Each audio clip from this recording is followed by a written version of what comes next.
Bismillahirrahmanirrahim.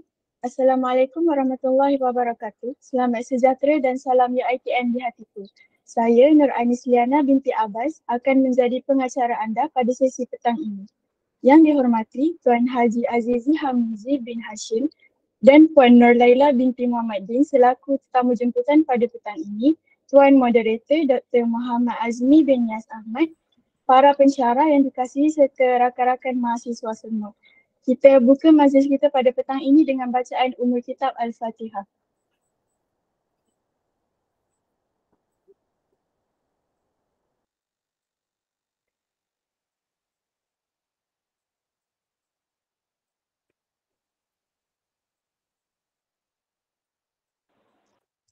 Tanpa melengahkan masa lagi, saya serahkan majlis kepada Tuan Moderator bagi memulakan majlis kita dengan ceramah mengenai manajemen. Dipersilakan.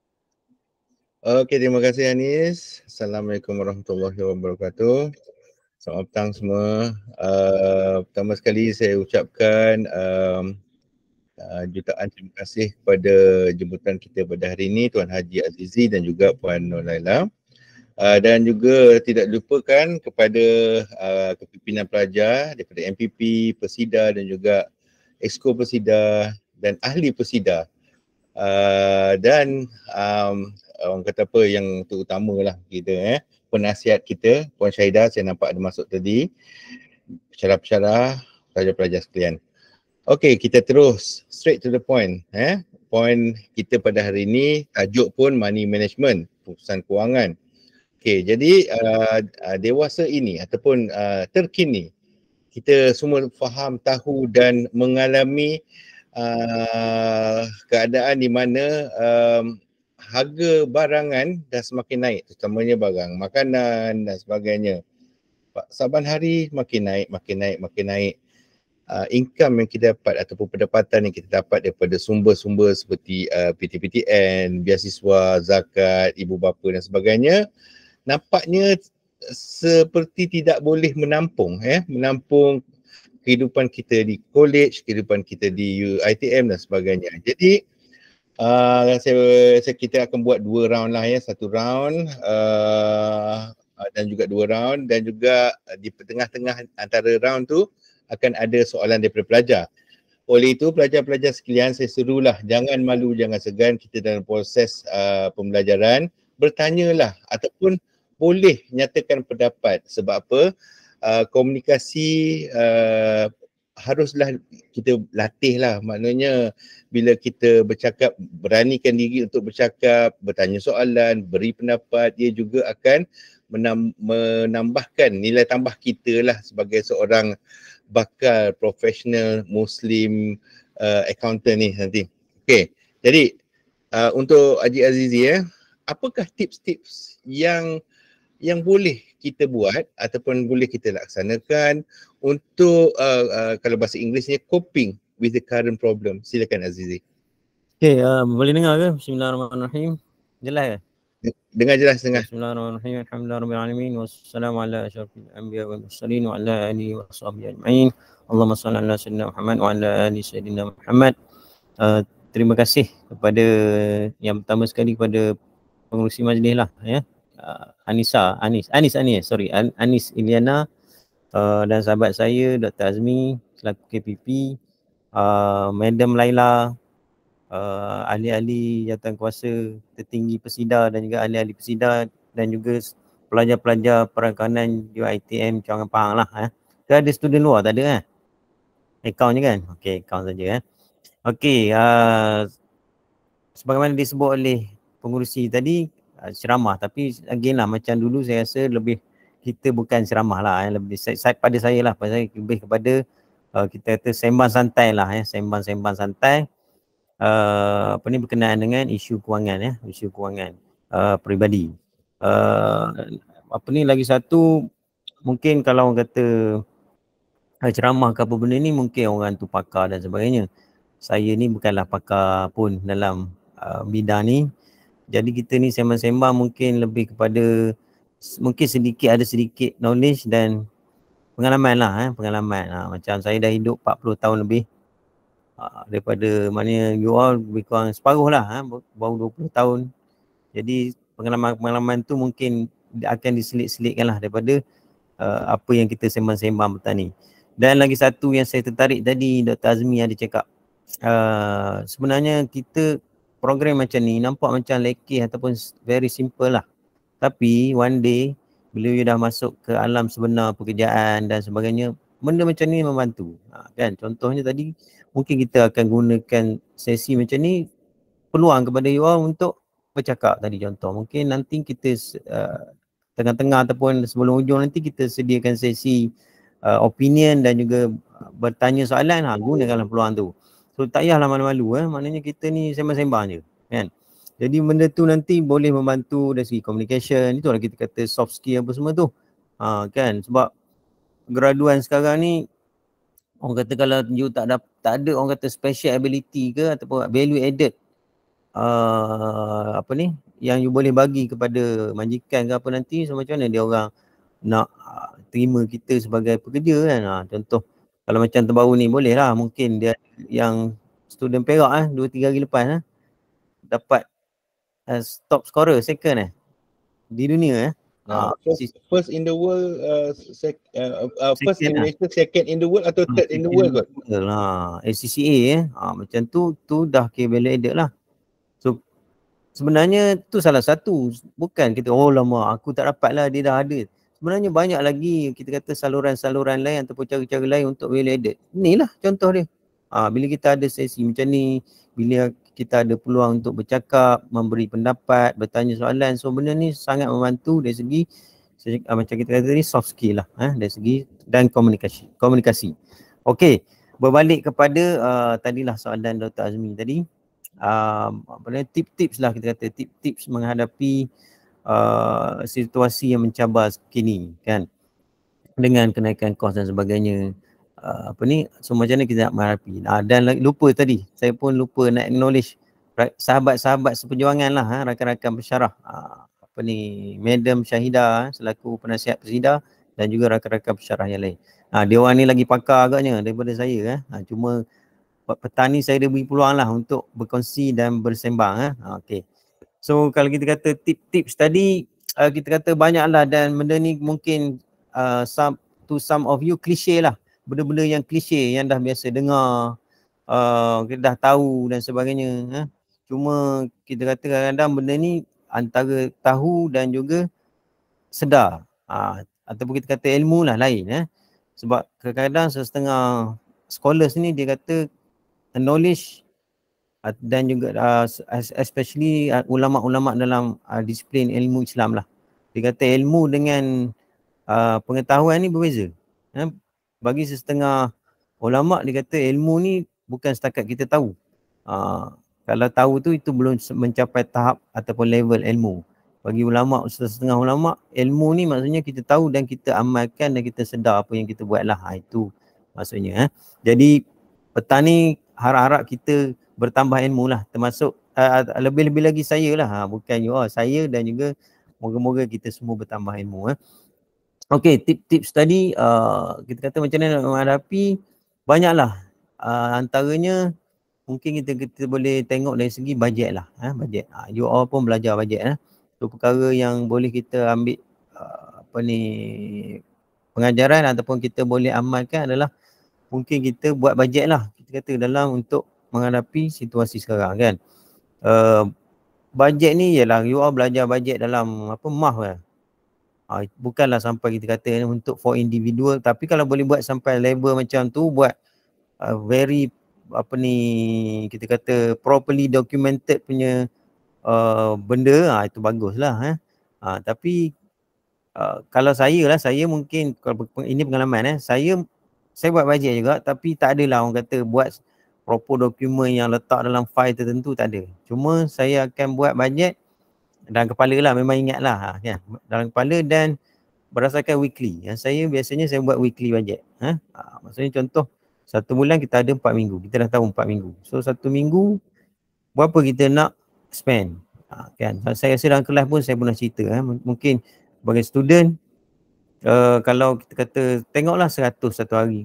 Sehari banyak lah. 100 satu minggu ke, 200 ke, 200 banyak, 100 ke 100.5 lah mungkin. Kita kata bajet mungkin kita letak sasaran 100 ke 100.5 satu minggu. Macam tu. Tu 100.5 tu pun saya rasa banyak lah. Kalau satu bulan dah 600 banyak tu. So mungkin 100 lah. Kita letak 100 satu minggu.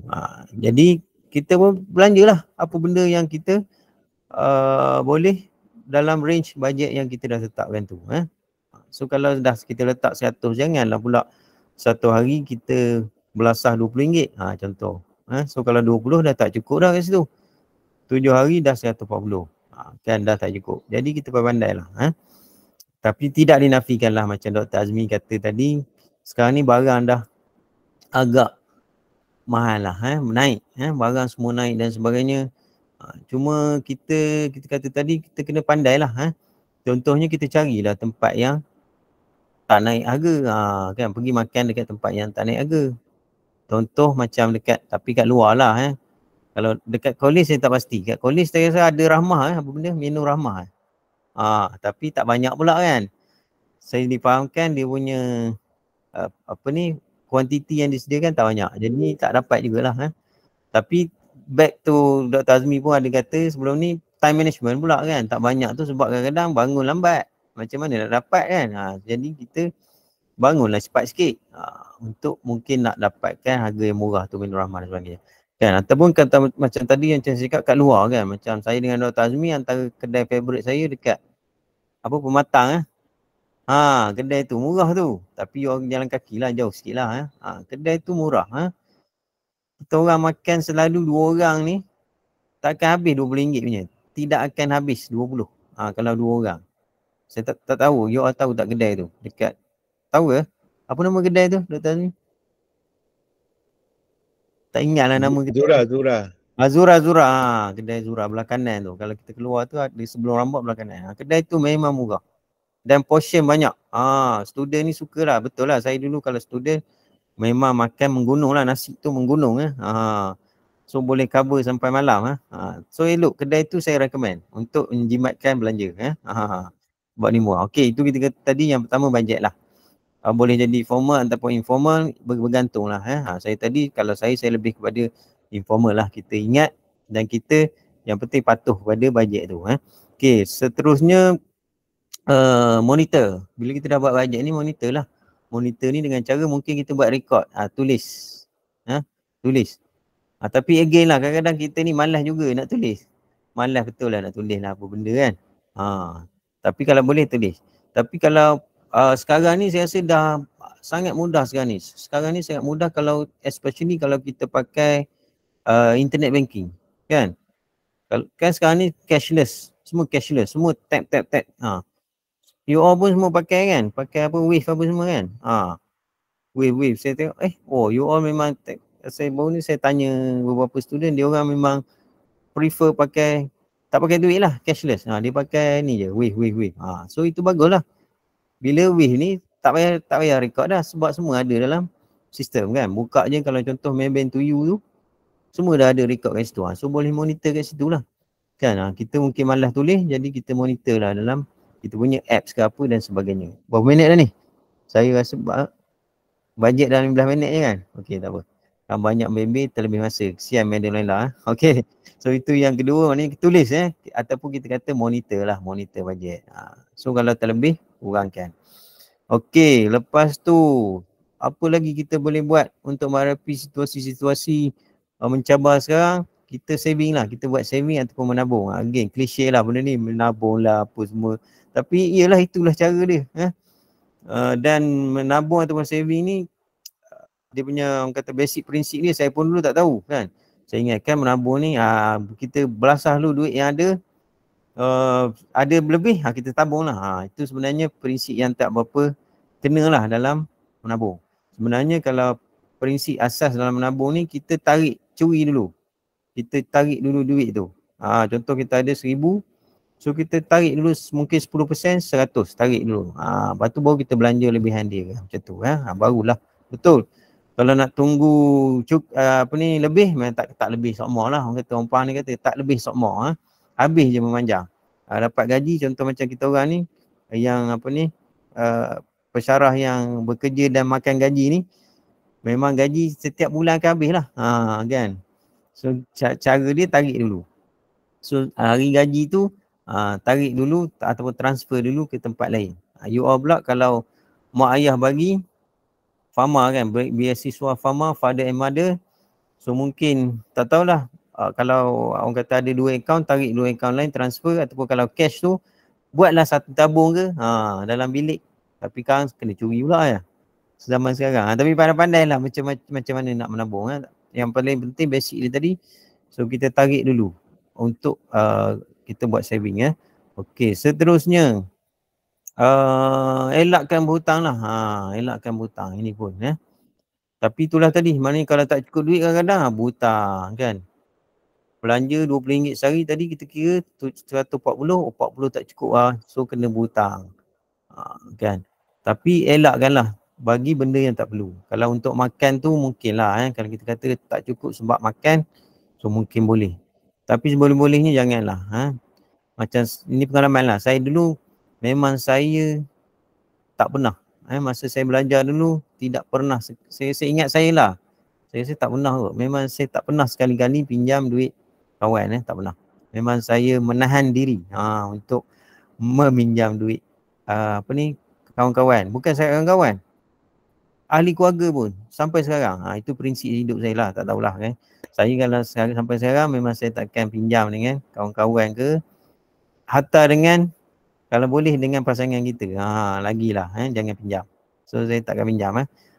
Dan lagilah mak ayah lah. Yang tu paling saya takkan pinjamnya. Memang tak pernah. Dengan mak ayah saya tidak akan pernah pinjam duit.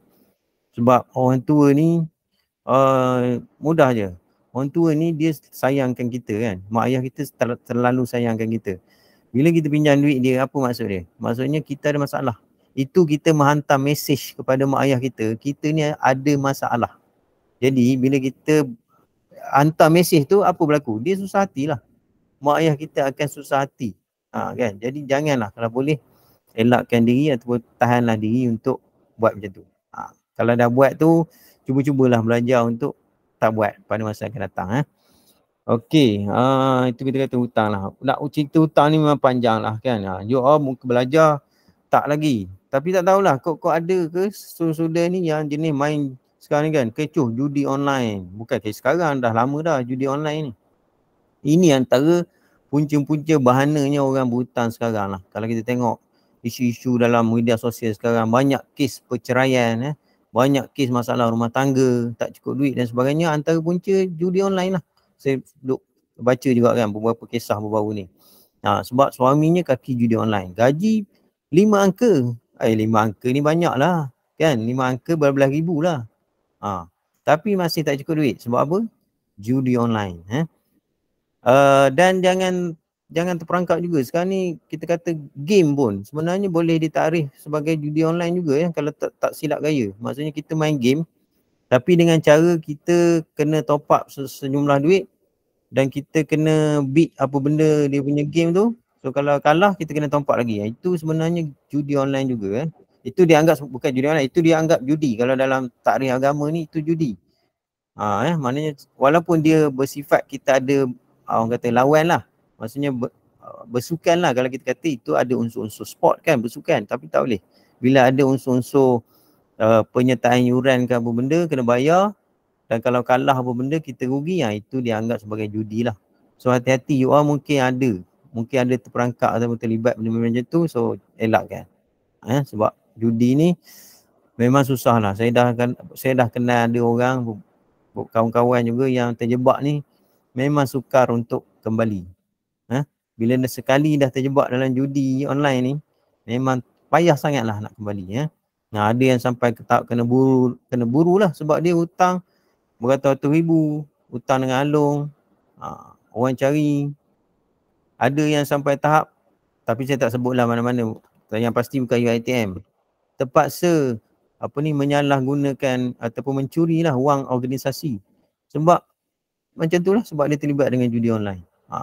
Beratus-ratus ribu dia curi duit organisasi. Bahana ataupun punca yang tadi sebab judi online tu lah. So janganlah so jangan terlibat dengan benda-benda macam tu. Okey. Seterusnya ini pun klise juga, keperluan versus kehendak. So kita kena tahulah, saya rasa you all pun tahu di antara barang keperluan dengan barang kehendak. Keperluan, perlu, air perlu. Yes, sebagai manusia kita kata benda yang kita perlu ni makanan, air dan minuman. Air memang perlu. Tapi air Starbucks mungkin bukan keperluan lah. Air Starbucks tu mungkin kehendak. Tapi sekarang ni ialah tak boleh kata apa, zaman sekarang zaman dengan ledakan media sosial ni, sesuatu yang orang kata kalau tak ada orang kata ni macam Starbucks ke McD contoh, dan kita tak tunjuk dalam media sosial, itu sesuatu yang menyedihkan sekarang. Lebih kurang gitu kan, gaya hidup sekarang. Tapi cuba kontrol lah. Tak salah, maknanya sekali-sekala kita nak, contoh tadi nak minum Starbucks ke apa benda, minumlah. Tapi bukanlah orang kata setiap minggu wajib satu. Contoh setiap minggu tu kira heavy lah tu. Maknanya kalau setiap minggu kena Starbucks tu, itu kira heavy lah. Satu apa, RM20 dia. Air Starbucks ada RM20 kot. Tak silap saya lah. Kalau yang RM17 lah. Itu kita orang tua kopi-kopi, budak ni tak minum kopi tu. Dia orang minum apa benda tau, coklat apalah. RM20 20 lebih tu. So dah berapa Okey. So itulah dia keperluan. Jadi kita fokus pada keperluan lah berbanding kehendak. Lagi meminimumkan perbelanjaan lah. Minimumkan yang boleh. Yang boleh apa kita boleh minimumkan. Macam tadilah, so elakkan barang yang tak perlu dan sebagainya. Dan meminimumkan ni nanti juga dia berkait dengan sikap jugalah. Berkait dengan sikap. Kalau lelaki contoh ni, merokok lah contohnya. Merokok so ini pun satu penyakit juga kan. Merokok ni pun sukar untuk kembalilah. Ini pesanan saya selalu kalau dalam kelas, kadang-kadang saya ingat saya pesan lah. Pesanan penaja kepada wanita-wanita ni lah yang contoh tak kahwin lagi ke apa benda. So kalau you dah orang kata berkenalan atau bercinta dengan smokers ni, bear in mind lah. Merokok ni sukar kembali Janganlah letakkan harapan yang orang kata menggunung, nanti saya kahwin dia berhenti merokok. Tidak semudah itu. Tidak semudah yang disangka. Sebab benda tu susah.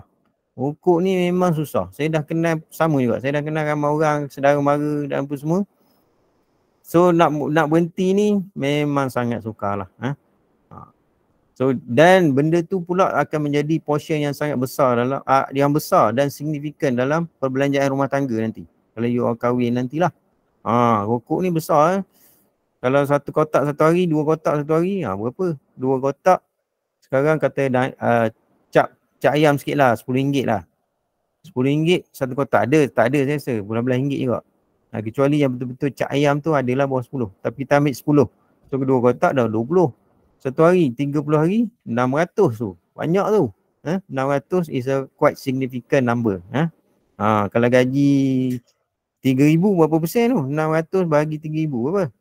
Berapa kan kira lah sendiri tapi lebih daripada 20% lah. Okey. Itulah kita kata sikap untuk meminimumkan belanja tadi. So kita kurangkan. Dah lebih dah masa lah. Okey lah, cukup lah kot. Saya rasa beberapa benda lain lagi lah. Mungkin kita boleh sambung lagi benda-benda lain nanti Lagi satu lah last. Kata sikap ni, shopping lah. Sikap bershopping pun kita kena kontrol lah. Sekarang ni tak ada dah. Sekarang ni online je. Klik. Saya pun macam anak-anak pun dah tahu. Shopee. Sekarang ni sikit-sikit Shopee. Kan? Cuci mata Shopee lah apa benda. Setakat cuci mata okey lagi. Pak beli.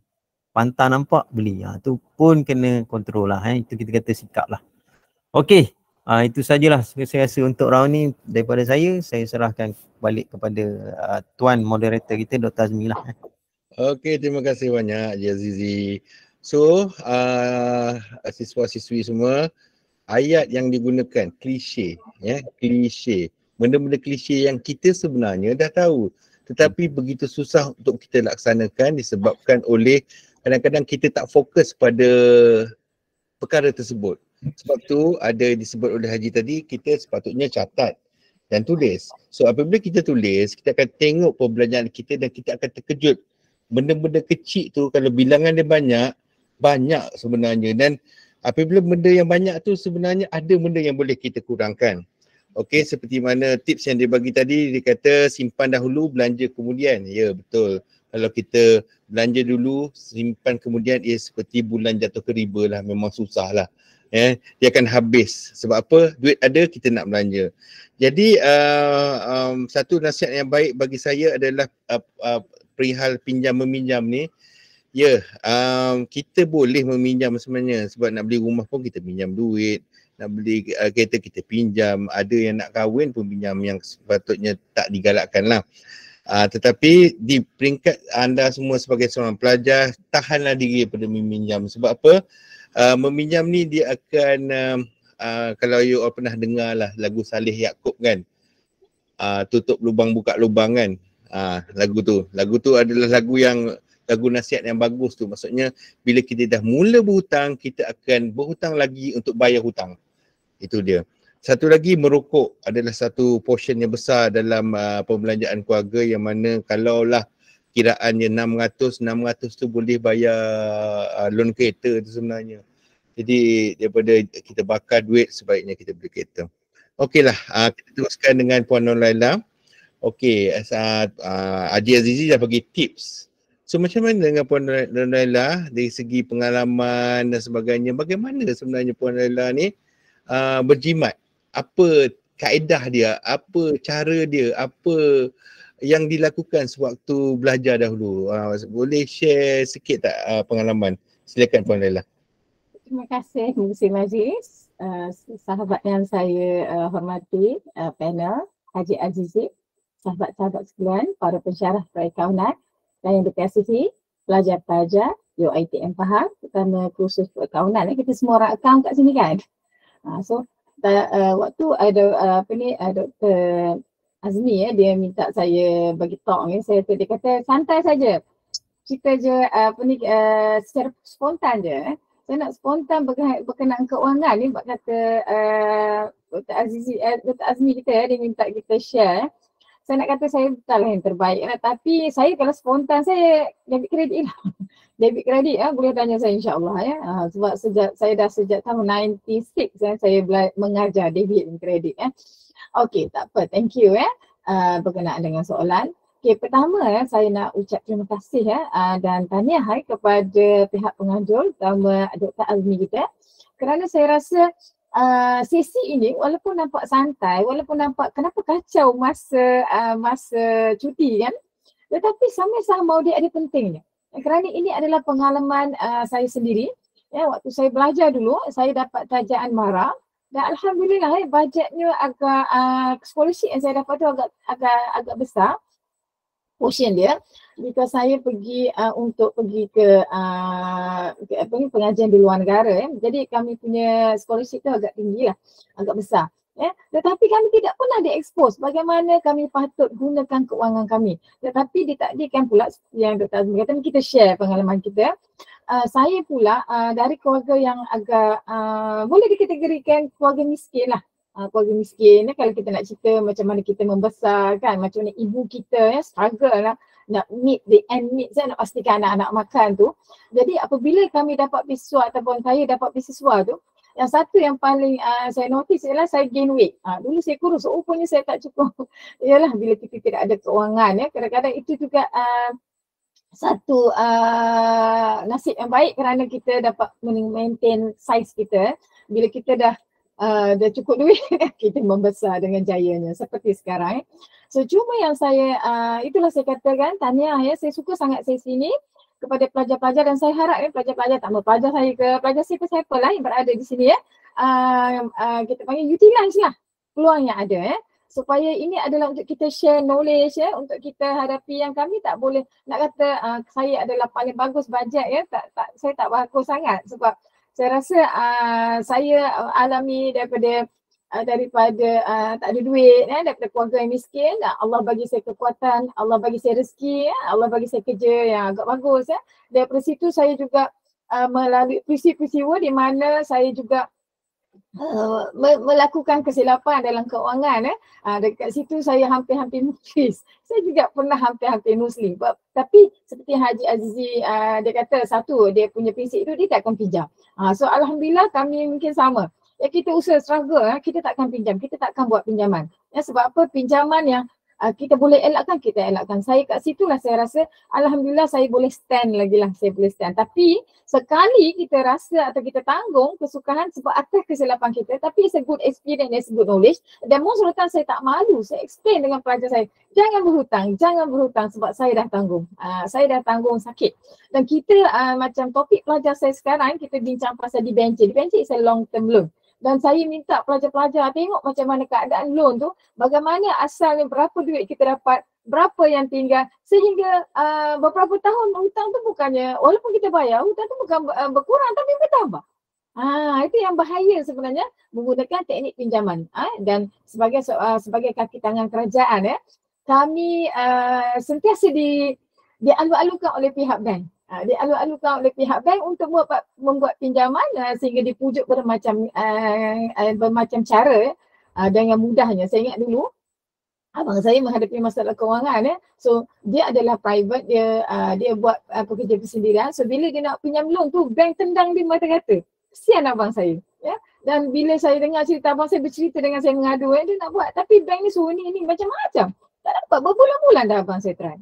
Tapi bila saya kata tak apa macam ni, saya bantu abang saya masuk kat bank, saya pinjam on behalf of my abang, tapi guna saya punya account lah. So bank sekejap aja. Okay, Puan Laila, dia boleh in 4 hours dia masuk dalam account you. Masya Allah kan. Begitulah mudahnya untuk orang yang ada pendapatan tetap, dan godaannya sangat tinggi dan saya sudah hadapi. Dan tapi cuma saya nak beri penekanan di sini, saya nak share dengan adik-adik, dengan kawan-kawan.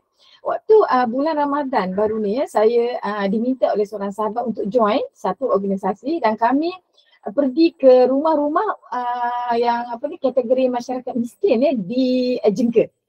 Memang tak duga sebab rupanya jiran-jiran kami je. Dan di kesempatan ini saya diminta bersama sahabat saya untuk menyampaikan sumbangan, dan juga kami dikehendaki menyampaikan sebuah hadis. So jadi macam ustazah lah pula. Tapi saya rasa ini opportunity saya untuk tambah sedikit pahala. So antara hadis, dan saya rasa ini sangat relevan, iaitu riwayat daripada Abu Barzah Al-Aslami berkata, Rasulullah SAW bersabda, 2 kaki seorang hamba tidak akan bergerak pada hari kiamat sehingga dia ditanya tentang umurnya. Adik-adik, anak-anak, kawan-kawan, saya, kamu, kita akan ditanya umur kita. Kat mana kita habiskan? So kalau umur kita habis main game, kita nak jawab macam tu ke? Allah, aku main game, kan? Aku main game, belajar sikit je. Quran entahlah, kami ingat nak tunggu sampai pencin. Kan, berapa tahun sangat, kan? Itu kita akan ditanya. Dan kemana dihabiskan ilmu? Ilmu, pengetahuan, yang telah dilakukan dan kemana dihabiskan ilmunya, dan apakah telah dilakukan dengan ilmunya. Allah akan tanya lagi. Tentang hartanya. Yang ni yang kita sebenarnya topik yang sangat relevan. Punya hadis pun kita kena ambil tahu. Iaitu tentang hartanya, dari mana dia diperoleh. Kita dapat pada mana?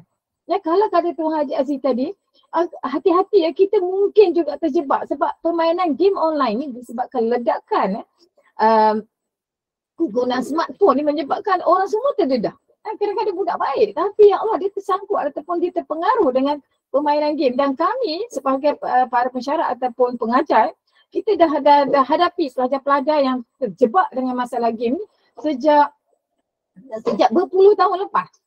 Abang-abang kamu, kakak-kakak kamu yang dah berpuluh tahun lepas tu, kita terpaksa berperang. Sebab pelajar-pelajar ini bila dia sudah berjangkit, sudah dapat penyakit, addiction of penyakit bermain game tu, dia dah mula tak boleh pergi kuliah, dah satu malam main game. Mata merah.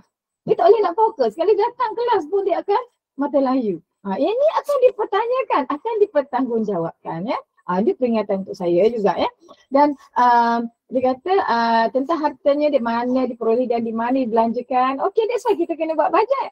Sebelum Allah tanya kita, dalam keadaan di akhirat nanti, kita buat dulu supaya kita selamat di akhirat dan tentang tubuh badannya untuk apa digunakan okey, badan kita sihat, kita buat apa dalam masa 24 hours kita buat apa, main game, kita sembang, benda ni akan tanya dan kita nak jawab macam tu dengan Allah. Ini peringatan untuk saya.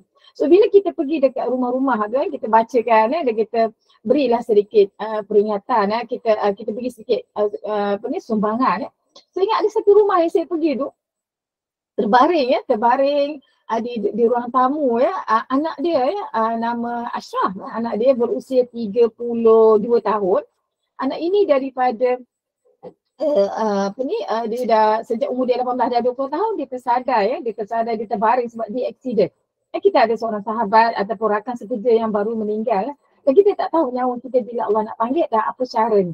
Dan caranya mungkin dari accident dan macam-macam lah okey. Dan apabila kita ziarah rumah yang dimaksudkan tu dan kita jumpa kita tengok ibu dia struggle angkat anak tu nak pergi nak bersihkan dia So lepas tu tiba-tiba keluar lagi dari bilik. Seorang lelaki, saya pun terkejut. Saya ingatkan seorang je OKU. That's why family ini perlu dibantu. Ada seorang lagi, siapa pula ni? Ni pakcik, accident juga. Suami dia pula. Lepas tu kami dah sebab dah, sedih sangat. Dan ini bila kemiskinan yang dah lakukan. Tapi saya pesan, saya rasa kalau mengikutkan hadis ini insyaAllah. Tak ada apa. You jaga anak you yang sakit you jaga dan you gunakan rezeki yang ada di tempat yang baik insyaAllah. Jawapannya pekerjaan ataupun aktiviti yang mulia lah. So itu sedikit kita kongsi dan banyak juga lah yang bila kita pergi rumah-rumah orang yang miskin ini ada yang tak terurus rumahnya so mungkin lah mungkin UiTM ataupun kita panggil persatuan fakulti perakaunan pelajar dengan pensyarah boleh ganding bahu kita bantu mereka untuk kita ringankan beban mereka. Kerana mereka tak jauh, dekat je dengan kita. Kalau Haji Azizi kita kata, kedai Zura tu ada kedai dekat boleh jalan kaki dia belakang tu je. Tu sedikit yang saya nak kongsi dengan sekalian. So di sini satulah saya tip yang bagus iaitu jangan pinjam. Elakkan jangan pinjam. So macam mana kita nak memerlukan kehidupan kalau kita dah kesempitan wang kan? So kena kerja lah kot, kena dapatkan dan kena jimat secara yang kena jimat yang lebih bagus lah ataupun jimat yang berkesan So di antara saya sempat buat survey tadi dengan beberapa pelajar dia kata di antara yang boleh kita jimat ialah makanan tu dia kata. Makanan tu boleh sebab ada pelajar yang dia membeli untuk makan 2 kali makan dia kata I have to spend around RM12 dia kata. Tapi ada seorang pelajar ni dia beli sekali je. Yang ni tapi kalau kita kena jagalah makanan tu kena ada kualiti lah, jangan sampai dia baca ataupun busuk beli sekali sahaja. Dan lauk pun simple sahaja, lauk kicap, lauk ayam kan. Itu sahaja yang dia buat So dia dapat jimat dia dapat spend dalam RM7 sehari. Berbanding dengan kawan dia yang beli 2 kali tadi RM12. Tetapi jaga kualiti sebab makanan itu penting untuk kegunaan sebab kita nak belajar Okey. So selain daripada itu antara satu teknik jimat yang pelajar ni kongsikan ialah dobi. Dobi. Pelajar ni dia basuh kain dia sendiri. Dia buat hari-hari. Dan kain baju tu bukan kotor sangat pun. Dia boleh buat hari-hari je. So dia dapat jimat dalam RM4 lah. RM4 ni. Kalau kita RM3 kan, dia dapat jimat dah RM3 berbanding dengan orang yang dia pergi dobi yang dia bergantung sangat dengan mesin padahal dia boleh basuh je dengan tangan sendiri. Apa salahnya nak mandi tu kan, basuhlah sendiri baju tu sikit, rendamlah sikit dengan air. Dia bukannya kerja dekat kilang ataupun dia kerja dekat workshop kan menyebabkan baju dia kotor sampai kena cuci beria dia simple sahaja dan di antara lagi ialah memang harga diakui bahawa kita panggil perbelanjaan ataupun membeli barang ni secara online ni dah jadi macam dah semua orang dah terhadapi kan sebab dia mudah tapi sama-sama dia ada untungnya belanja online ni sebab dia murah. Dia agak murah kalau kita tahu channel yang betul lah, kita tahu link yang betul So antara example yang pelajar ni bagi ialah sebenarnya dia kata kalau kita beli barang kat Watson pelajar ni suka beli barang kat Watson untuk penjagaan peparas terutama pelajar perempuan dia kata Watson sebenarnya lebih murah lagi dari secara online daripada you pergi fizikal lah. Tapi ada yang kata, tapi ini healing time kami kena shopping kan, kami nak cuci mata, boleh, pergilah. Tapi compare harga, bandingkan harga janganlah beli saja kan. Lepas tu up dekat status beli barang ni, beli barang mahal itu tidak membantu dalam penjimatan Dan lepas tu ada juga pelajar ni kata cuba elakkan Grab atau van atau naik van. Sebab van you kena charge kan. Elakkan. Naik basikal atau kalau boleh you walk. You walk. Bukan jauh sangat pun kan. Dan yang paling penting Ramadan kami tak sempat. Ni maknanya you punya time management is very poor lah. So kena ubah style hidup. Lepas tu elakkan makan kat luar. Lama tadi Haji Azizi dah cadang dah makan dekat Zahra tu kan. Dekat Azura dekat Murah tu, itu antara favourite saya juga tu dengan suami sebab mi sup dia sedap. Mi sup dia sedap dan agak murah. Dia agak murah tapi that's why lah kalau nak kena keluar you kena compare harga lah. Compare harga. Madam, kita nampak madam makan kat sebelah. Kita makan kat sini madam. Kenapa? Kat situ murah madam. So belajar account dia saya rasa kat situ. Sebab kita belajar hari-hari tengok harga kan. Kita tengok harga, kita compare, kita gunakan lah kita punya skill tu untuk kita berjimat cermat So satu lagi jangan membazir lah, itu yang penting. Jangan membazir. Ada pelajar dia suka ambil dan penyakit ni kalau kita tak kontrol penyakit ni akan kejap Dr. Azmi, boleh tak you bagi signal kalau saya sudah mengambil masa yang terlebih. Sebab saya ni ada masalah menceceh sikit. Kadang-kadang saya terpaksa pesan dengan pelajar saya, jangan let me carry away. Remind me kalau saya dah pergi jauh, take me, call me back. Okay, tak ada masalah. Boleh silakan. Okay, thank you. Beli makanan tapi makan tak habis. Yang itu sebenarnya pembaziran. Dalam Islam memang tak boleh lah. In fact, orang yang membazir adalah sahabat syaitan dalam surah Al-A'raf. Terang. Jangan membazir. Bila makan tak habis, jangan membazir. So that's why kalau boleh kena budget lah. Ada juga dikatakan ada berapa kedai yang dia boleh tolerate. Dia kata, boleh tak saya nak nasi untuk RM3 je kan. Boleh agak. Jangan you ambil. Lepas tu, you tak cukup budget kan. So you kena kontrol dia punya kewangan dengan you kena ada kita panggil kena smart lah. Kena smart kat sini So di situ, di sini juga jangan membazirlah memberi barang yang bukan keperluan yang ni dikongsi oleh anak saya sendiri Dia kata banyak dia kata suka beli anak-anak yang perempuan ni suka beli K-pop merch tu. Saya tak tahu apa tu. K-pop merch tu apa kan? Tapi minimal harga RM50 tu. Masya Allah kan. Oh, kenapa boleh tahu? Dia pun beli juga. Sebab apa? Sebab ada sahabat-sahabat dia yang sales yang agent tu berdekatan jumpa dia kan. Dia pun minat juga. Saya pun tengok lah. Apa benda lah K-pop merch ada album ada lagu-lagu atau ada gambar-gambar artis tu. Ya Allah, terkejut saya. Sebab selama ni saya tak pernah tengok artis yang daripada K-pop ni. Saya tengok macam tu. Bila saya tengok anak saya tengok TV, saya tengok macam tu. Ataupun saya perasan dia ni very, kita panggil jambu lah. Lelaki tu. Saya rasa foundation dia tebal lah. Kan, 2-3 kali tengok, ayat pula dia nampak. Sebab dia tidak ada kemerah-merahan. Dan lepas tu siap ada eyeshadow. Lelaki ni kan. Macam mana nampak minat nak tengok lelaki yang make up lagu ni siap lipstick. Ya Allah ya Tuhan tu kan. Tapi itulah cerita kenyataan Itu dikira pembaziran Belum cerita lagi. Kan, kita dengar Justin Bieber nak turun kan. Dululah kan. Saya tanya pelajar saya, ada dah beli tiket dah tu. Walaupun kita kaya ataupun kita ada banyak sistem support tapi jangan membazir. Sebab apa? Sebab Allah dah tekankan membazir itu adalah sahabat syaitan. Itu pesanan daripada Islam itu sendiri Ada kalau dengan pelajar main game, kata Haji Azizi tadi lah main game bimbang itu jatuh. Bila dia melibat keuangan kan.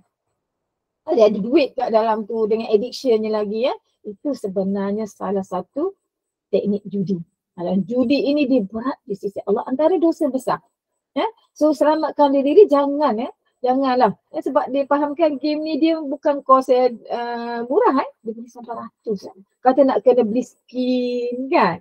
skin tu macam baju lah. Saya baru tahu from top and toy, and then dia ada power kat sini kan. Nanti ada diamond. Subhanallah. Saya dah try main. Saya tak tahu. Memang tak boleh masuk.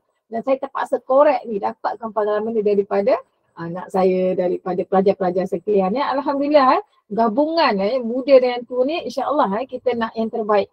Saya tak kata saya lebih baik. Saya tak kata anak-anak sekalian yang budak-budak ini dalam suka spend, suka bazir. Kita nak cari titik poin yang terbaik untuk kita sentiasa berada di dalam penjimatan dan tidak jatuh dari golongan miskin atau desperate yang pergi kena meminjam sehingga mencuri. Dan ini pun kita dah hadapi, kita dah jumpa pelajar-pelajar yang begini. So itulah yang satu lagi kita difahamkan, ada juga pelajar-pelajar remaja-remaja kami stres buat assignment, nak bila dah end of semester banyak assignment, kena ada healing time. So healing time tu rupanya pergilah makan-makan kat luar kan. Kat situ dia dah ada cost kat situ. So kalau boleh, itulah again bukan tak boleh, tapi kena buat penjimatan. Okey, tu Haji Aziz recommend Zura dah apa? Pergilah healing time dekat Zura tu. Atau kalau kami ada banyak duit, parent kami bagi 1,000, ambil sikit, dia sedekah. So sepatutnya kalau kita nak dapat lebih banyak rezeki, kalau dalam Islam percayaan kita ialah bersedekah. Walaupun kami pelajar, itu kami nak sedekah kan. Tak payah banyak, sikit pun jadilah. Sebab apa? Pelajar ke, lecturer ke, kita masih sangat-sangat disebut untuk disuruh dalam Islam untuk bersedekah ataupun untuk kita membantu orang yang memerlukan. Ramai lagi kawan yang memerlukan kan. Kita tengoklah kawan yang memerlukan tu pun sebab dia nak guna duit tu untuk benda yang sia-sia, kita tak perlu bantu orang macam tu Okey, so insyaAllah saya nak share sikit berkenaan dengan macam mana money management mistake kesilapan. Yang ni kalau kita mungkin ada teori kita buat budget, kita buat plan yang bagus-bagus tetapi lagi baik kalau kita boleh belajar dari kesilapan. Antara kesilapan yang manusia banyak lakukan, bukan pelajar sahaja. Pelajar digenting sebab tak ada source of income. Tapi kami ada mak ayah kami kan, contoh yang well off lah kan, yang kaya tu. Tapi itu bukan alasan untuk kita tidak cakna dengan perbankan kita. Yang pertama di antara money management mistake yang kesilapan yang sering dilakukan ialah not knowing where their money is going. Tak tahu. Kan abang kata tu Haji, kami buat weekly. Saya weekly. Tu Haji Aziz buat weekly budget Saya langsung tak budget. Sebab saya serahkan semua dekat bos. Saya macam bila berkenaan dengan kewangan ni saya pening kepala, malas lah. Tapi saya buat budget Saya buat budget, saya kira berapa masuk berapa keluar dan berapa yang tinggal. Yang tu kita monitor lah. Walaupun saya tak keluarkan. Kadang-kadang orang minta dah Allah maaf saya tak ada cash. Tapi boleh transfer And then lepas tu not having plan for their money. Tak plan pun. Kami belajar. Kami nak plan apa? Ada kami makan lah, kami belanja lah. Tak ada, habis lah. There's a very bad punya ni. Very bad punya perception. Salah kita buat budget, kita buat plan, kita buatlah saving. Buat kata tu Haji Zee tu kan. Buatlah saving, tolak dulu untuk saving. Kan? Yang lain-lain barulah kita gunakan. Itu antara yang orang yang smart Dan tadi tu Haji Zee kata kita kena bezakan lah mana keperluan, mana kehendak. Saya sekehendak tu lebih kepada nafsu lah. So jangan kita jadi hamba nafsu. Kontrol diri kita. Sebab apa? Sebab masa depan kita bukan masa ni je. Kita ada masa depan yang kita nanti. Kalau kita tak suka, tak ada pandai kontrol, kita bimbang-bimbang, di masa depan kita akan lagi worse keadaan kita. So kita tak banyak sangat macam zaman pelajar kita tak banyak komitmen kan So inilah masanya kita nak train diri kita. Besok dah banyak komitmen, kita dah well trained dah So dah easy dah untuk kita run the life Dan lepas tu satu lagi saya rasa yang paling berat ialah peer pressure atau succumbing to peer pressure. Maksudnya kita terikut orang. Yang ni Mungkin kita kata kita dah ada nice budget. Kan? Kita dah buat plan lawa-lawa. Kita dah ikut dah train kita dah ikut kita dah ikut dah tips oleh orang kaya. Contoh Warren Buffett. Saya suka share dengan pelajar saya pasal Warren Buffett Sebab Warren Buffett ni adalah orang terkaya di dunia, antara yang terkaya di dunia. 10 yang terkaya di dunia, dia ada 470 billion dia punya kekayaan And then antara tips yang dia bagi ialah pelaburan. Dia boleh share. Topik saya share. So Warren Buffett is a very good example. Boleh share. 11 tahun dah boleh share dah. Dia dah buat dah pelaburan dia. Ini kawan yang bagus kan. Kalau kawan kita suka buat bentuk pelaburan kan. So kita berkawan dengan macam tu. Tapi kalau kita berkawan dengan sahabat-sahabat yang suka nak glamour kan, buat TikTok, nak tunjukkan baju yang cantik, handbag yang cantik kan. Sehingga ada terbaru ada viral Yang ini saya tak tahu sebab yang ni tapi mengejutkan ada pelajar-pelajar universiti yang sanggup jadi pelacur. Na'udzubillah min zalik, bukan UiTM Pahang. Sanggup. Sebab apa? Kami nak duit, kata. Dia kami bagi duit tak cukup. Kami nak kena kami nak makan kat Starbucks. Itulah nafsu dan kena bezakan nafsu dan keperluan kan, ataupun apa yang you perlukan dan kehendak you kena bezakan. Tapi ini saya rasa bukan money management problem. Ini attitude problem, akhlak problem. So itu kena ada jati diri lah sebagai pelajar. Dan lepas tu abusing student loan. Yang ni ditekankan juga. Bila dapat loan bukan main lagi kan. Bila dapat PTPTN tu ribu tu masuk kan. 1,000 something, okey lah, parent dah bagi semua. Bila nampak ribu tu mulalah kan. Bila nampak ribu tu mulalah kita rasa bestnya. Nak kita boleh online je kan. Boleh order je apa barang nak. Dah banyaklah barang-barang yang menarik kan. So itu yang bahaya sebab you silap. Sebab loan tu itu adalah loan pelajaran. Bunyi dia untuk belajar dan seperti kita tahu tadi kita akan ditanya. Kan kalau kita beli, tapi kami guna duit itu duit kami kan. You tak beli buku pun. You beli apa? You beli game. You beli ni, you beli yang lain. Tak ada kena-kena dengan pelajaran. Yang ini, you akan susah di dunia, susah di akhirat. Dia boleh taubat, boleh taubat. Tapi susah di dunia, ingat once dia jatuh dari segi keuangan dia akan sakit. Dia dah tiba-tiba kita akan kaya. So itu antara yang saya suka share. Carilah kawan yang baik. Terutama saya rasa budak-budak akaun dia bagus. Sebab dia dah tahu dah. Apakah pelaburan, apakah belanja hangus kan, apakah ada expenses, revenue expenditure, capital expenditure, benda tu dah ada knowledge. It's a matter of kita nak practice or not. Okay, itu sahaja dulu dari saya. Banyak saya menceceh, kita serah kembali kepada pengurusi majlis. Silakan, thank you. Okey, terima kasih banyak Puan Laila. Banyak yang Puan Laila share kan, sebab masa tak cukup saya tak akan ulang balik. Cumanya satu benda je yang saya rasa sangat penting untuk difahami dan dihayati oleh pelajar semua, iaitu 5 atau 6 perkara yang disebutkan tadi tentang perkara-perkara yang sepatutnya kita elakkan ataupun kita buat demi untuk cukuplah dalam pembelanjaan kita untuk bulanan dan sebagainya. Okey, sekarang ni saya nak bagi peluang kepada pelajar boleh buka mic dan bertanya ataupun dipanggil bagi pendapat. Silakan. Doktor, saya nak tanya boleh? Boleh, silakan. Kalau macam sekarang kan student ramai yang nak buat investment, sama ada dalam bentuk ASB ataupun emas. Tapi ada certain pelajar dia masih dalam dilema nak buat yang mana satu. Kalau nak buat dua-dua kita tak mampu as student. Boleh madam terangkan tak yang mana satu yang lebih bagus untuk student? Dia sebut madam, so madam lah jawab. Okay, Anis thank you for the question. So sekarang question dia ialah kita nak kita nak melabur kan? Dalam apa pilihan tadi, ASN dengan SB? Emas dan ASB. Apa dia? Emas dan ASB. Emas dengan ASB. Antara emas dengan ASB. Emas versus ASB. Okey. Sebenarnya Haji Azizi lebih layak menjawab ni. Tapi sebab soalan tu untuk saya kan. Tapi tak apa. Thank you Anis. Dia kena faham what is the ASB. Itu adalah sebuah pelaburan. Emas sebenarnya dia bukan pelaburan, dia adalah simpanan yang smart.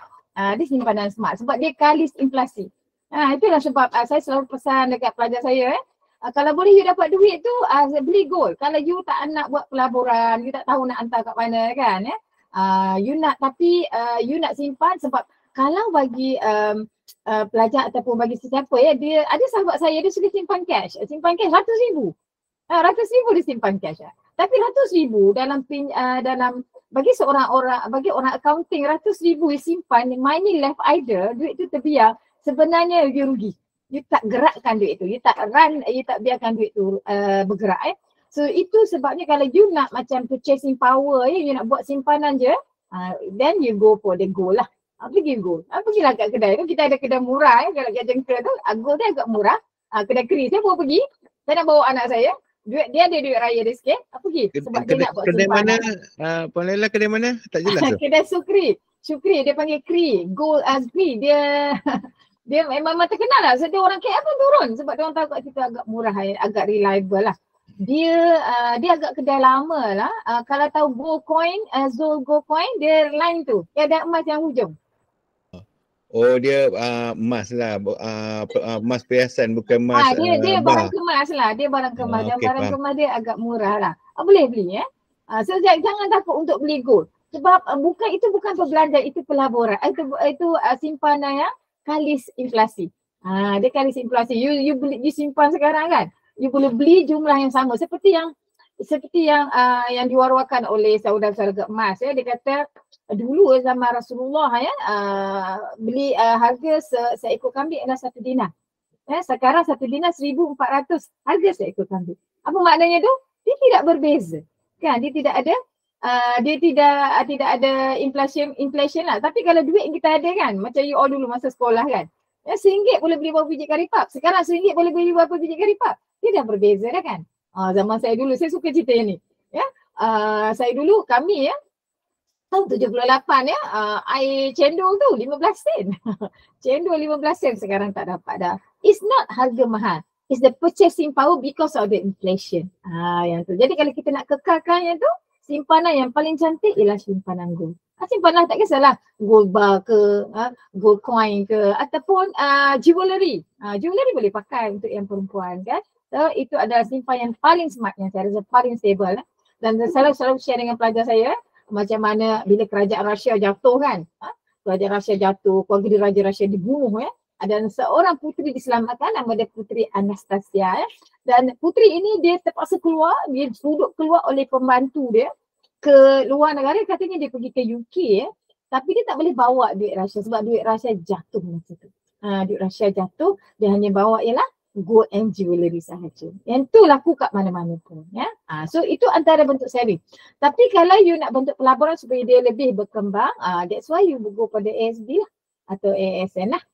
Yang tu. Tapi ASB-ASN ni dia kena kaji lah sebab ASB-ASN ni sebenarnya dia ada unit trust. Dia adalah badan yang akan laburkan duit yang kita bagi untuk dalam company-company yang ada yang lebih stable lah. So dia orang adalah pemikir-pemikirnya ya. So dia orang akan jaminkan beberapa pulangan kan. So berapa boleh agak lah. So di sini pelaburan dengan simpanan adalah dua berbeza. Yang lebih penting you kena tanya, saya nak apa?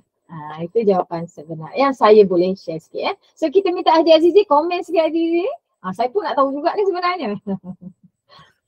Okay, sekadar menambah sikit lah Jadi tadi antara orang kata ASB versus gold.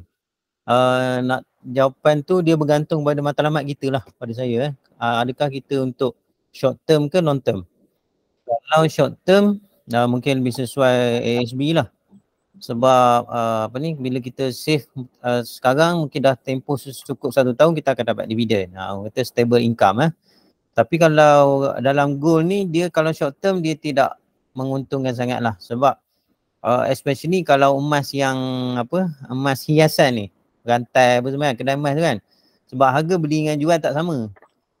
Kalau kita beli harga dia sekian, bila kita nak jual balik harga dia akan ambil harga rendah sikit. Macam tu. Sama juga dengan bar lah, gold bar tu pun sama. Kalau kita harga beli dengan jual syarikat dia tak sama, dia akan ambil pada harga yang berbeza. Dia jual kat kita, contoh kita kata sekarang mungkin 1 gram 250 contohlah kita kata.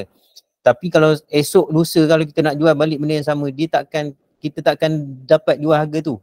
Kita akan jual pada harga rendah. Dia akan ambil dengan rendah macam tu. Jadi kalau kita kata bergantunglah. Jawapan dia tadi bergantung pada matlamat kita short term ke long term. Kalau untuk short term mungkin kita ambil ASB. Kalau untuk long term emas baguslah sebab emas ni memang terbukti dia punya kita kata capital gain dia sangat besar lah. Kalau dalam tempoh 10 tahun tu mencecah sehingga 300% dia punya capital gain dia. Maknanya kalau sekarang kita beli 200.5, mungkin dalam tempoh 3-4 tahun lagi harga akan jadi 500 macam tu. Memang banyak dia punya tu. Tapi long term lah. Kalau short term tak jadi. Okey, itu sajalah saya rasa. Okey, terima kasih. Ada soalan lain daripada pelajar? Silakan. Soalan ataupun komen ke, ataupun nak berkongsi masalah pelajar yang berhadapan dengan masalah kewangan ataupun masalah harga barang naik ni, silakan. Jangan malu-malu, jangan segan. Kita-kita je ni. Ataupun ada pesara-pesara baru kita yang nak berkongsi apa-apa, silakan. Berkongsi masalah lah berkongsi masalah sebab baru bekerja. Silakan kan, jangan krik-krik sangat. Nak share ke semana pelajar nak share dia punya apa yang dia dah amalkan yang kita boleh tahu, mana tahu kan. Yang tak masuk dalam list ni mana tahu. Silakan. Mana tahu maksudnya you all dah boleh sekarang ni berjaya save 10,000 contoh. Boleh share lah contoh, share lah macam mana. Contoh ataupun dah save 1,000 ke 2,000. Ada tak yang macam tu? Saya nak share dengan pelajar semua. Ada pelajar saya kenal dia daripada Part 1 lagi. Dan sekarang ni dia dah jadi alumni lah. Dia kata kat saya, dia menjelang dia time cuti semester dia akan bekerja Dia kata menjelang 5 tahun dia grad, dia nak ada 100,000 dalam account bank dia. Okey, 100,000 bukanlah dia bermakna dia nak simpan cash tu, bukan. 100,000 dia akan gunakan untuk dia beranakkan lagi duit tu, dan pelajar tu berjaya, pelajar account kita. Dia punya tips adalah bekerja. Kalau ada satu kerja, boleh ada 2 kerja, dia ada 2 kerja. Gitu cerita dia. So duit masuk adalah bergantung kepada kerja kita tu. Kalau kita tak bekerja, tak ada duit masuk. Simple. Okay, silakan. Ada sesiapa yang nak share? Silakan. Saya rasa kan teknik bekerja tu Azmi, antara Dr. Azmi antara yang sangat bagus lah. Kita tak nak pelajar-pelajar kita sia-siakan masa So kalau boleh biar kita cari peluang pekerjaan sekarang. Tapi kalau boleh jangan sampai korbankan pelajaran mesti boleh insya-Allah. Sebab di luar negara sana pelajar-pelajar universiti dia orang ada satu sistem dia mana dia orang jadi pengasuh. So dah ada dia orang bekerja situ. Dia akan ambil untuk daily, dia akan dibayar. Sebab orang kat sana dia orang suka nak spend time, dia orang suami isteri nak pergi nak pergi tengok wayang atau nak pergi clubbing kan, pergi clubbing So dia akan panggil pelajar-pelajar universiti akan jadi pengasuh. So saya rasa itu antara sistem yang bagus sebab dia tidak memerlukan you all bekerja hampir setiap hari. Bila diperlukan saja. Itu adalah satu alternatif yang bagus. Ambil lah buat macam kita panggil servis lipat baju. Kalau lipat baju saya nak kan? Kita hantar you lipat baju macam tu. Ada job dah tu. Ada job dah tu. Buat Madam Laila dah offer tu. Okey. Saya dah pening mana nak ada baju ni. Senang dapat income tu. Siapa? Okey saya nak berkongsi masa saya belajar dulu.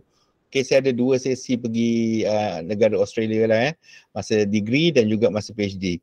Okey, kedua-dua masa saya pergi tu memang Australia adalah negara yang kalau kamu semua macam saya M40 ke B40 ni tak payahlah pergi sebab apa? Allowance dia sangat rendah berbanding dengan UK. Sebab kita orang dah buat petition, dah buat apa semua dah. Kita dah bandingkan UK memang banyak duit.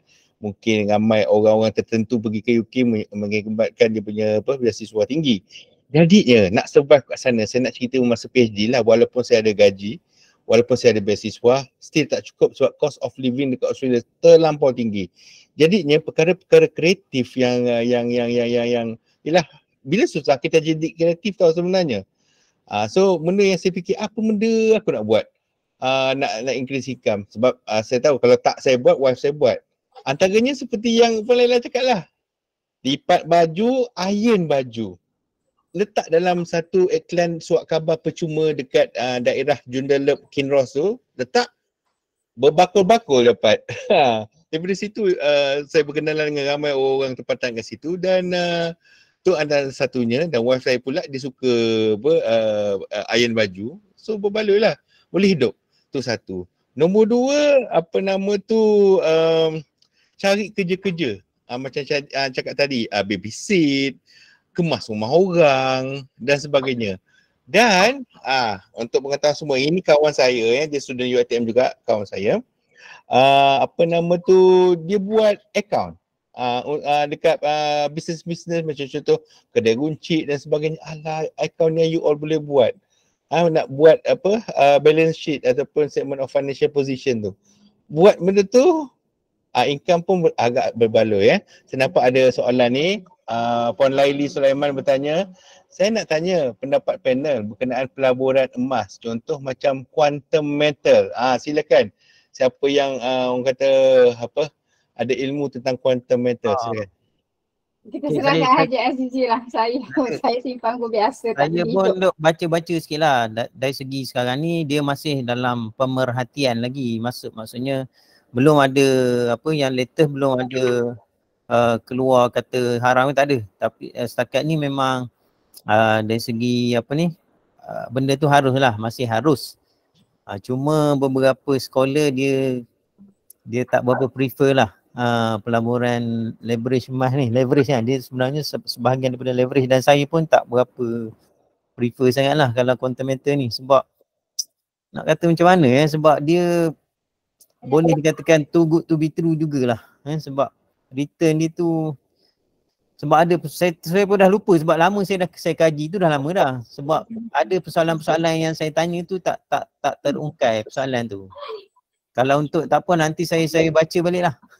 Saya dah lupa. Tapi setakat ni memang ada orang yang ajak saya, sampai sekarang tak berjaya lah. Sebab saya dah kaji itu, memang sebenarnya tak, macam tadi lah, macam saya kata, saya kaji benda ni nampak macam ada, kalau kita kata secara umumnya ada prinsip-prinsip unsur-unsur dipanggil gharar lah, gharar maksudnya benda yang tak jelas lah, benda tu je lah. Tapi memang dia orang ada penasihat syariah sebenarnya. Tapi ada yang terkini penasihat syariah dia rasanya berhenti ke tukar, saya tak ingat lah. Tak apa, nanti saya study balik lah, tengok balik. Itulah dia. Satu perkara yang para pelajar semua perlu maklum ialah apabila something too good to be true, dia tak akan true punya. Sebagai contoh, saya baru semalam tadi saya berjumpa dengan seorang pelajar kita juga, alumni tetapi daripada fakulti yang lain. Dia sekarang berniaga, dia berniaga ahli perniagaan yang amat berjaya. Jadi dia cerita ketika zaman dia naik dulu, kita banyaklah tawaran-tawaran too good to be true. Dengan kata lain, sembang terbalik meja, sembang punya cerita, sembang kedai kopi, bisnes juta-juta. Dia cakap macam ni je. Dia cakap kat orang tu, aku tak nak sejuta tu, aku nak kau bagi aku satu job 10,000, cukup lah. Tak nak juta-juta, 10,000, dia boleh bagi tak? Sampai sekarang dia tak bagi. Sebab benda tu tipu. Kalau sejuta dia tak boleh bagi, 10,000 tak boleh bagi, ini kan pula sejuta. Dia tambah lagi, dia kata, okey kalau 10,000 tak apa, 5,000, aku nak job 5,000. Pun tak boleh. So itu bermaksud kita kena cerdik sikit. Bila berhadapan dengan segala scam, segala benda yang tak masuk di akal ni, you all test dah. Kata bagi aku 20. Kalau kau kata senang sangat duit nak dapat, bagi RM20 dulu. Okey, itu satu. Yang kedua pula, sambung balik yang tadi, yang bila susah kita jadi kreatif, ingat satu perkara yang perlu diingatkan. Jika kita nak ambil job yang kedua, pekerjaan yang kedua, kita dah ada kerja hakiki. Nasihat saya ialah jangan ganggu kerja hakiki kamu. Contoh, kalau kamu bekerja sebagai guru, nak berniaga boleh, tetapi jangan ganggu kerjaya awak sebagai guru, sebab itu adalah sumber pendapatan kamu semua yang utama untuk bagi anak bini makan. Sebab kalau kita tak buat betul-betul tugas kita yang pertama tu tadi, dia dah hilang berkat. Dan bila bercakap pasal berkat ni, tak ada dalam buku yang akan menceritakan berkat tu apa. Sebab berkat ni sesuatu yang tak nampak. Berkat adalah something yang kita dapat cukup. Dia bukan banyak. dia something yang kita dapat tu cukup, yang mana benda tu datang daripada Allah. So bila kita tak pegang amanah kita yang utama tadi tu, dia akan jadi benda-benda yang melengit-lengit yang tak betul. Sebagai contoh, sebagai pelajar, kita diamanahkan jadi pelajar. Kalau kita buat benda yang tak betul, susahlah kita nak dapat berkat tu, yang mana kamu semua juga komplain.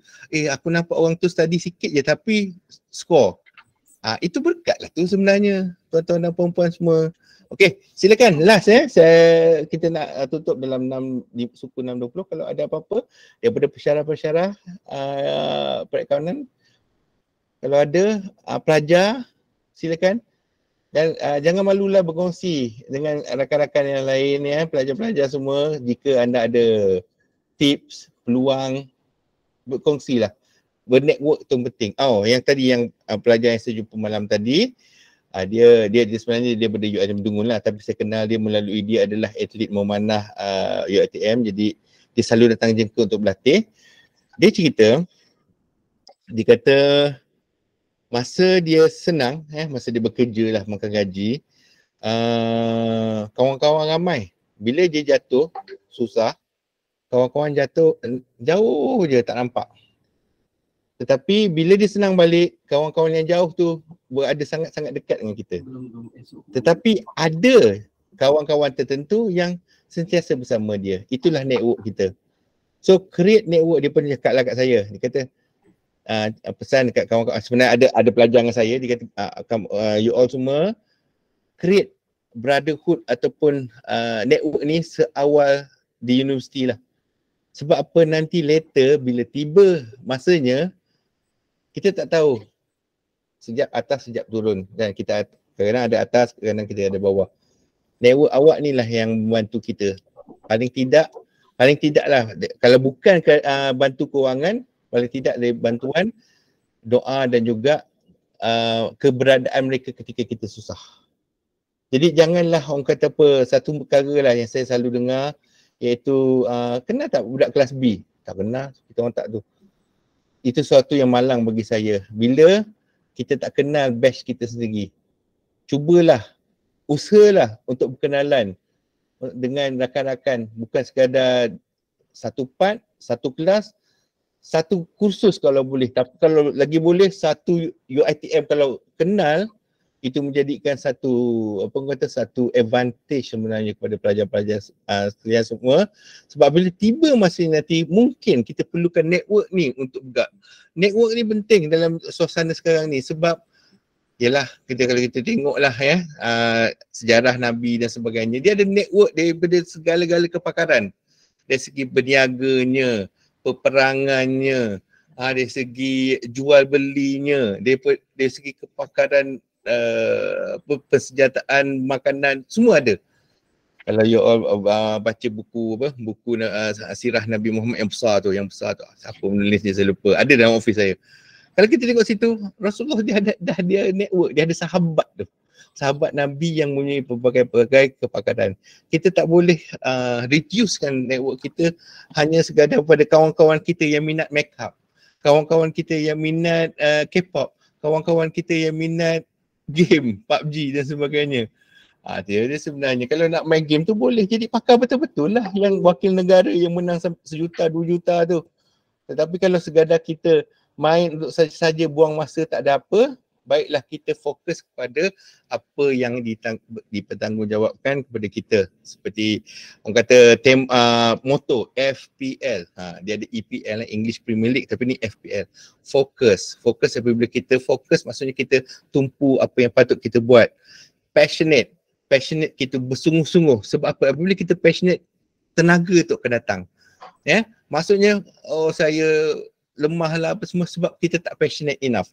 Tapi kalau kita betul-betul passionate, apa saja kita akan rintangi sebab kita kita ada passion dalam perkara tu.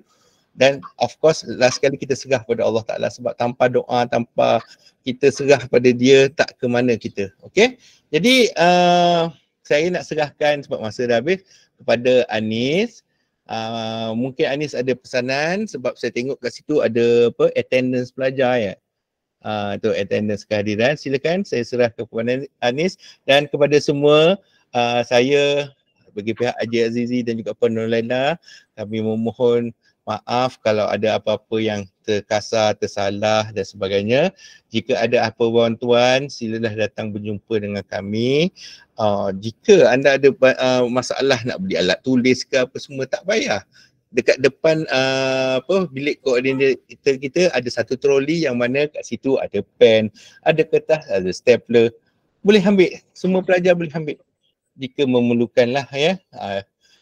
Dan juga kalau ada apa saja masalah, sila berhubung dengan kami. Sentiasa peka dengan perkembangan di grup grup part dan juga grup kelas. Dan juga saya harap minggu-minggu yang mendatang ni, terutama minggu-minggu peperiksaan, silalah fokus dan beri tumpuan untuk dapat keputusan yang baik, cemerlang, dan ia juga akan membantu anda semua untuk lulus dengan baik untuk khusus di AC 110. Okey, saya serah pada Anis Liana. Terima kasih semua. Assalamualaikum. Terima kasih diucapkan kepada para penceramah, Puan Nolaila dan Tuan Haji Azizi serta Tuan Moderator kita, Dr. Muhammad Azmi, di atas ilmu yang dikongsikan tadi. Semoga kita bersama-sama memanfaatkan ilmu yang diberikan. Dengan berakhirnya sesi sebentar tadi, maka berakhirlah majlis kita pada petang ini. Bagi pihak majlis kami ingin memohon kemaafan sekiranya terdapat kekurangan dan keterlanjuran di sepanjang majlis pada petang ini berlangsung. Kita tutup majlis kita dengan kafaratul majlis dan surah Al-As.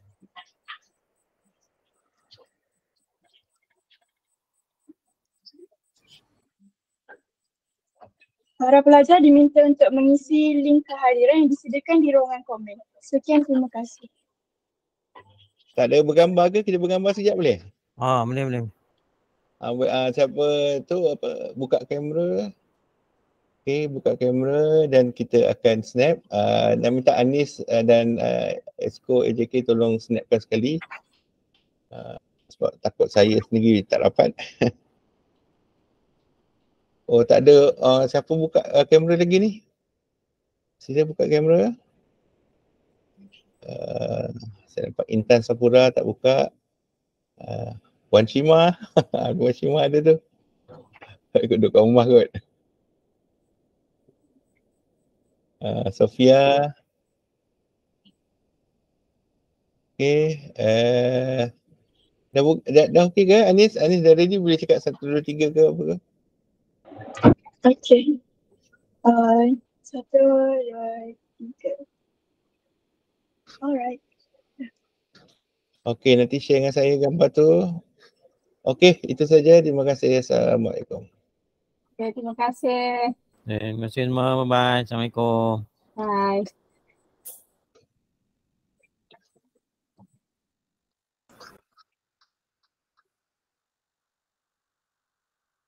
Ya, Syahidah. Silap, sorry. Alright, thanks for coming Syahidah. Semua dah okey semua? Okay, bye-bye. Okay.